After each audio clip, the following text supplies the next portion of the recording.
वो बड़ी कमाल की लिखी। रुक्मणी ने लिखा कि हे त्रिभुवन सुंदर, आप अगर मेरे से विवाह करने के लिए आने का मानस बना रहे हो, विचार कर रहे हो, तो एक बार नहीं बल्कि 1000 बार विचार कर लेना, क्योंकि यहाँ बड़े बड़े राजा महाराजा आएंगे, बड़े बड़े योद्धा आएंगे, हो सकता है उनके साथ आपको युद्ध भी करना पड़ सकता है। इसलिए आपकी भुजाओं में ताकत है तो ये आना, वरना घर बैठा रहियो। हमें बात पंडित जी पढ़ने सुनाई ना, हमें भगवान नहीं जावे तो कैडी को, भगवान नहीं जावे तो लोग कहीं कहे भाई भगवान डर गया। वो द्वारका के राजा, लेकिन इन्होंने सोचा कि अरे यार रहने दो, कौन झगड़े में पड़ेगा, अपने विवाह करना ही नहीं है, तो भगवान डर गया, इन वास्ते गया नहीं। तो यूँ सोचेला लोग। तो पंडित जी वो पत्र पढ़ने सुनायो, उन्हीं टाइम भगवान श्री कृष्ण ने जैसे ही लाइन सुनी, सुनते ही निर्णय कर लिया चाहे कुछ भी हो जाए, लेकिन मैं द्वारिका का राजा हूँ और रुक्मणी के साथ ही विवाह करूँगा चाहे कुछ भी हो जाए। यानी रुक्मणी ने लाइन लिखी है, सीधे सीधे तो नहीं लिखा, जैसे तैसे करके लिखा, लेकिन भगवान को आने के लिए मजबूर कर दिया है। एक लाइन में ही परमात्मा को मजबूर किया। और पंडित जी पत्र पढ़ने सुनायो। पंडित जी कहो कि द्वारकाधीश आपने पत्र सुना? भगवान ने कहा हाँ मैंने सुन लिया पत्र। बोले तो अब मैं जाऊं? भगवान कहो पंडित जी थे जाओ न, मैं आऊँ, इतो टाइम कटे है, जाऊँ नहीं, चला साथे चला। और रथ करियो तैयार, रथ में बैठाया। पंडित जी ने घोड़ारी लगाम भगवान पकड़ी है और लगाम खींची तो अब साहब घोड़े हवा से बात करने लगे हैं और रथ कुंदनपुर की ओर भागा। तो बीच रास्ते में बलराम जी आ गए, कृष्ण भगवान के बड़े भाई, और जो ही बलराम जी ने देखा तो कृष्ण के हाथ से घोड़े की लगाम छूट गई। पंडित जी ने कहा क्या हुआ? कृष्ण ने कहा बस हो गया विवाह। अरे बोले यूँ की कर हो गया विवाह? अरे बोले आपने पतो को नहीं, मारा मोटा भाई आ गया। ए पूछला कि कनोड़ा कट्ठे जावे तो और थोड़ी बता सकूँ कि जाऊँ पच कट्ठे विवाह करने जा रही हूँ। मोटा भाई ने थोड़ी कह सकूँ विवाह रास्ते जाऊँ, भाई हरम राखनी पड़े। और इतने में तो बलराम जी आ गए। बलराम जी ने आकर के कहा कन्हैया कहाँ जा रहे हो? भगवान ने कहा मैं तो कहीं नहीं, इधर। अरे बोले इधर कहाँ? कहीं कहीं जा तो रहे हो ना, कहाँ जा रहे हो? बोले वहीं जा रहे हैं। बोले वहाँ कहाँ? बोले वहीं। अरे तो फिर भी बताओ तो सही, घर में किसी को पता नहीं, नौकरों को मालूम नहीं, कहाँ जा रहे, किधर जा रहे हो? बोले उधर ही जा रहे। बोले उधर किधर? बोले उधर ही। अरे तो कानूड़ा बता दे, बोलते बता दे कट्ठे जावे? बोले बट्ठी जावा। अरे बोले बट्ठे कट्ठे? बोले बट्ठे। अब वो तो कहे कोनी की विवाह करने जावा, लेकिन बीच में पंडित जी कहो कि हम जा रहे हैं कुंदनपुर, राजा भीष्मक की पुत्री रुक्मणी का विवाह है, हम वहाँ जा रहे हैं। और ये बात सुनी तो सुनते ही बलराम जी को समझते देर न लगी। बलराम जी ने कहा कि मैंने सोचा कि मेरा कन्हैया अभी छोटा है, लेकिन कन्हैया विवाह के लायक हो गया है। और बलराम जी ने कहा कन्हैया तुम जाओ कुंदनपुर जाकर के रुक्मणी को लेकर आओ। और अब तो साहब बड़े भाई ने आशीर्वाद दिया तो कृष्ण का पावर और बढ़ गया और कृष्ण ने घोड़े की लगाम दोनों हाथों से खींची है और अब तो घोड़े भागने लगे हैं। रथ आगे बढ़ा और भागता भागता भागता रथ पहुंच गया है कुंदनपुर।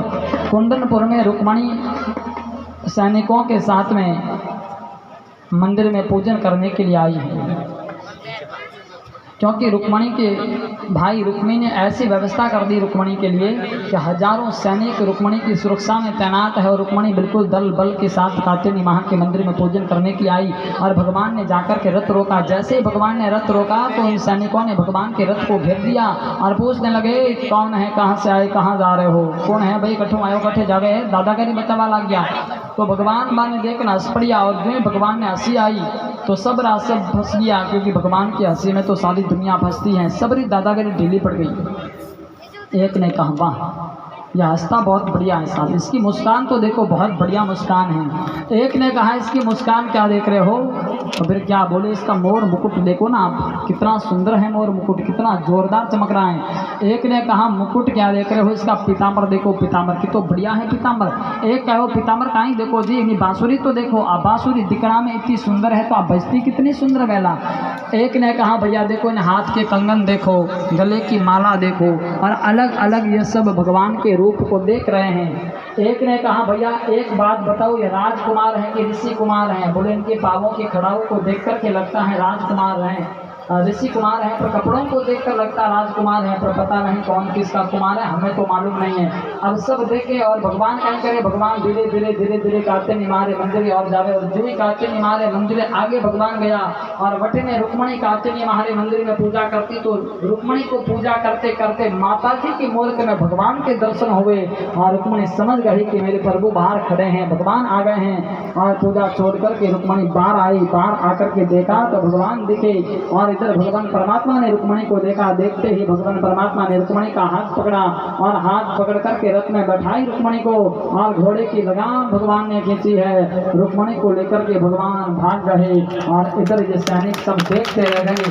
मुझे पता नहीं कौन था, कहाँ से आया, 10 मिनट में चरणों का दास बना करके चला गया। पता नहीं कहाँ से आया, 10 मिनट में चरणों का दास बना करके चला गया।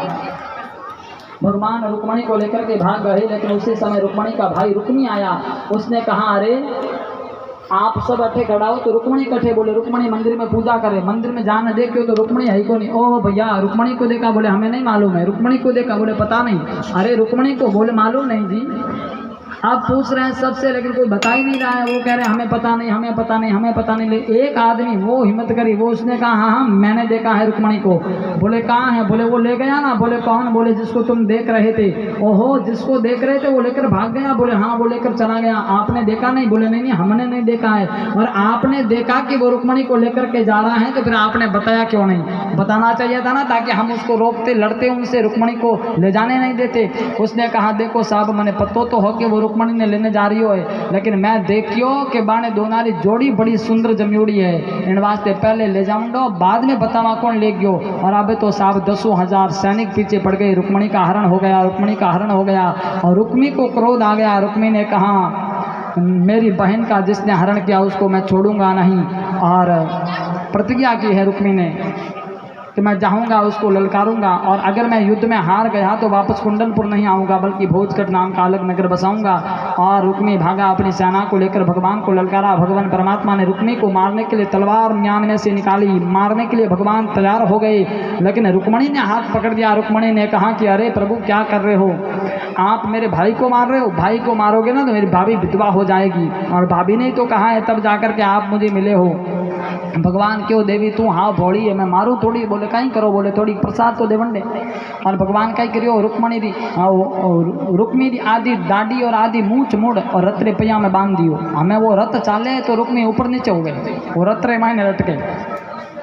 और रथ पहुँचियो द्वारिका वटी ने। बलराम जी देखियो तो रथ में भगवान बैठे हैं, रुक्मणी बैठी है। बलराम जी क्यों रे कानूड़ा, रथ में तू बैठो है, रुक्मणी बैठी, पर रत्रे पैया में ऊपर नीचे कहीं हो है। भगवान क्यों की कोनी दाऊ भैया है तो साड़ो जी है, मुजरा लेवे है, लेवंडो कन। और फिर बलराम जी ने छुड़ाया रुक्मी को। रुक्मी हार गया तो कुंडनपुर नहीं गया, बल्कि भोजकट नाम का अलग नगर बसाया, अलग रहने लगा। इधर कुंडनपुर के राजा भीष्म को पता चला कि मेरी बेटी का हरण हो गया, तो पंडितों को भेजा और कहा कि तुम जाओ द्वारिका जाकर के रुक्मणी को वापस लेकर आओ, ताकि विधि विधान से रुक्मणी का विवाह होगा। तो पंडित आए द्वारिका में आकर के भगवान से कहा कि द्वारकाधीश आप रुक्मणी को भेजें, ताकि राजा भीष्म अपने आंगन में कन्यादान करना चाहते हैं। लेकिन भगवान ने कहा कि रुक्मणी को भगा के लाया हूँ ना, इसलिए वापस उस गांव में नहीं जा सकता मैं। एक काम करो, कोई दूसरी जगह विवाह रख लो। तो माधोपुर के अंदर, जो आज भी जहाँ माधो राय का मंदिर बना हुआ है, माधोपुर के अंदर, उधर से तो कुंडनपुर वासी आए हैं रुक्मणी के जो पीर वाले हैं वो, और इधर से रुक्मणी और भगवान और द्वारका वाले वो सब आए हैं। और माधोपुर के अंदर बिल्कुल बाकायदा विवाह की तैयारी हुई और विधि विधान से विवाह की तैयारी हो रही है। तो विधि विधान से विवाह की तैयारी हो रही है और पंडितों ने चौरी मंडप सजाया है, अग्नि को प्रज्वलित किया है, वैदिक मंत्रों का उच्चारण कर रहे हैं और विधि विधान से भगवान श्री कृष्ण और रुक्मणी के विवाह की सारी रस्में जो अदा हो रही हैं। उससे पहले अपने बीच में प्रधान साहब विराजमान हैं, रेवत राम जी डांगा, आपकी तरफ से रस्म हैं वो अदा करते हैं। उसके बाद में प्रधान साहब हमको दो बातें बताएंगे। रुक्मणी का विवाह माधोपुर के अंदर हो रहा है पंडितों की साक्षी में, अग्नि के साक्षी में। और विवाह की जो रस्में हैं, गजानंद जी को मनाना है, हल्दी की रस्में हैं, वो सारी रस्में पूरी हो चुकी हैं। हाँ ऐसी होती है आज के समय, वो हुई। और फिर फेरे की रस्म आई, जो मुख्य रस्म है। तो फेरे की रस्म में जो महिलाएं वहाँ की हैं वो मंगल गीत गाती है। और किन प्रकार फेरोरी रस्म होने बाद में सेवरोरी रस्म वाला, और उसके बाद में फिर उत्सव होगा, फिर विदाई।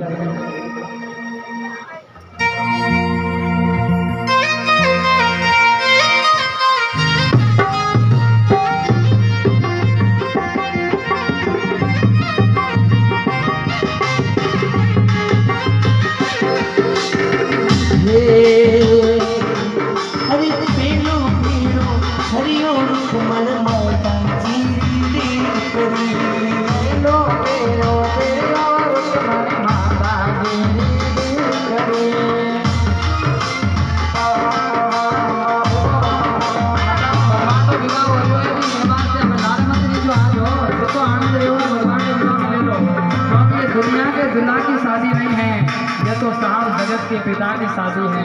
यह ब्रह्म और माया का मिलन है, जीव और शिव का मिलन है। तो सभी बड़े प्रेम और भाव के साथ, आनंद और उत्साह के साथ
करूंगा 2 मिनट। हमारे प्रधान साहब का प्रसंग आया और फिर कथा के 11वें स्कंद में यदुवंशियों को भगवान श्री कृष्ण ने सत्संग सुनाई और यदुवंशी लोगों ने भगवान की बात को नहीं मान करके साधु संतों का अपमान किया और उसी का परिणाम ये निकला कि यदुवंशियों को श्राप लगा ऋषियों के द्वारा और उसी श्राप के कारण यदुवंशी लोग लड़ झगड़ करके खत्म हो गए।